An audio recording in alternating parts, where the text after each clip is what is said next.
we're not beyond transmitting information, particularly in state universities where we're not hiring faculty and where our classes are getting bigger and bigger. So we're still having to transmit information to a certain extent, but looking at the way to transmit it online is a different sort of paradigm that we'll have to start getting used to. And this is something that I know you've experimented with. And then, Lila, I know you do clinical mostly, but you also teach. Do you teach in the RN to BSN? That's what? No, just the DNP. Yeah. So do you use lecture much in, are you primarily clinical? Or? BSN is mostly lecture, but I'm trying to create the pathway for at least getting some of these into blended courses. Very good, very good. So we'll see, you know, as we look at lecture, we're looking at sort of a different kind of lecture for online learning. And so I thought first what we could do is, hello? Thought first what we could do is just sort of review best practices for online learning.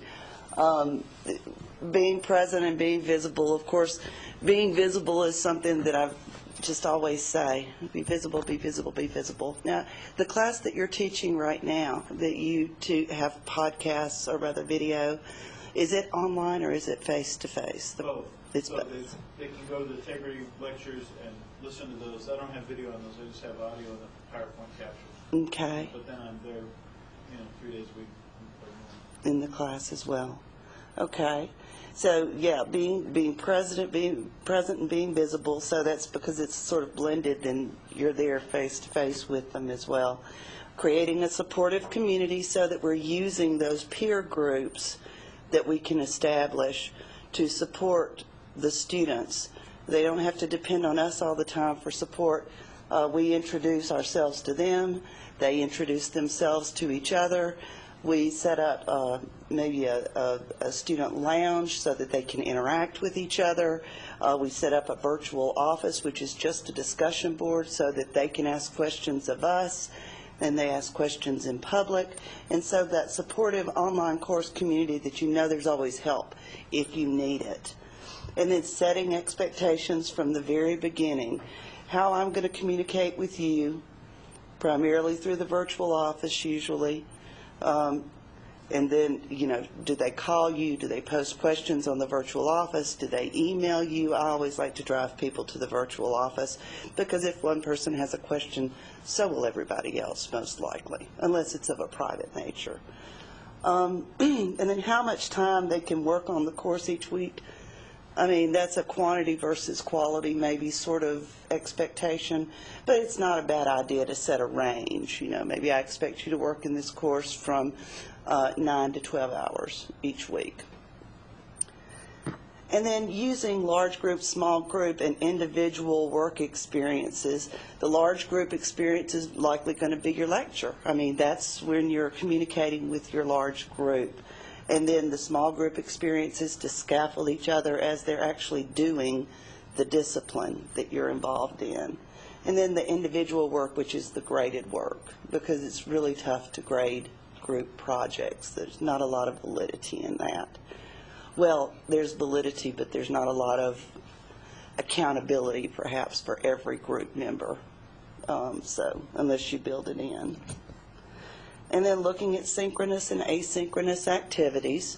And this is especially important in your lecture because if you're going to lecture online synchronously, then you're going to have the students there. They're going to be asking questions. You can interact at that time. But if you're going to lecture asynchronously and you're going to put that lecture up there, there has to be a place for the students to go to begin to make sense of that material. And then what sort of sense do you want them to make? How do you want them to apply that material? And then this is a novel idea. Ask them how it's going about week 3. How do you think the class is going? Because if you're face-to-face, you can see that feedback. You can see that they're confused. You can see that they're unhappy. You can see a little click over here in the corner that's really not buying into what we're doing. But online, we're not seeing that as much. So not bad to just ask. And then prepare your discussion posts, and we've talked about that open-ended questions where they can actually integrate their own knowledge, they can reflect, and they can respond to each other, and they can build upon each other's knowledge. And then looking at our content resources and making sure they're easily accessed from learners' computers. And we're going to talk about this in the sense that we need transcripts when we put video up, because all of our learners may not have access to a high-speed internet connection. And so if there's a problem, and if this information is truly important to their achievement in the course, then they need a backup so that if they can't get the video, they can get the information in another way. And then core concept learning with customized and personalized learning. So Piaget says that when we acquire information, we create it in this schema, and students have to get information into that schema and make connections from what they know to what they don't know, so that it becomes automatic, and it also becomes authentic learning.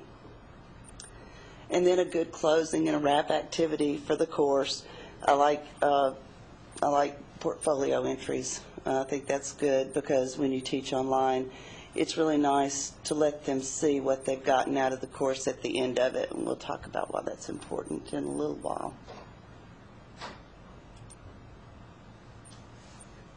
And so this isn't really funny, but it kind of is. There are a lot of lectures out there right now, and it's almost like learning is moving out of the four walls of the classroom and out of the ivory tower and into the general public. And it's really kind of, for us, it signals a real change in our jobs and the role of the university and the academy. So what I'd like for us to do is I'd like for you to go ahead and get on Google, because I always like to give Google. So there's a lot of stuff out there, isn't there? I mean, there's really almost anything that you'd want to look for out there on the internet.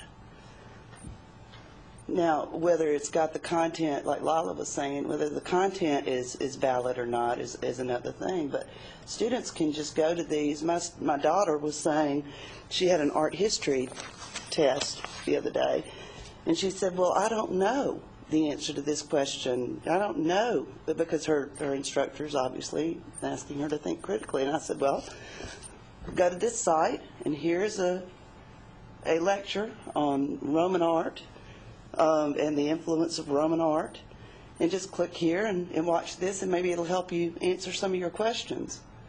And so even if we're not asking them to, students might be using these things as resources. Have you ever wondered how MIT might teach your course? If that's a question you have, you can actually go to MIT OpenCourseWare, and you can go through courses that they have. And they have syllabi up there. Now, they're not going to be as complete as your syllabi, because these are free courses that anybody can go in, anybody can take. They're not for credit, but students are gaining the knowledge.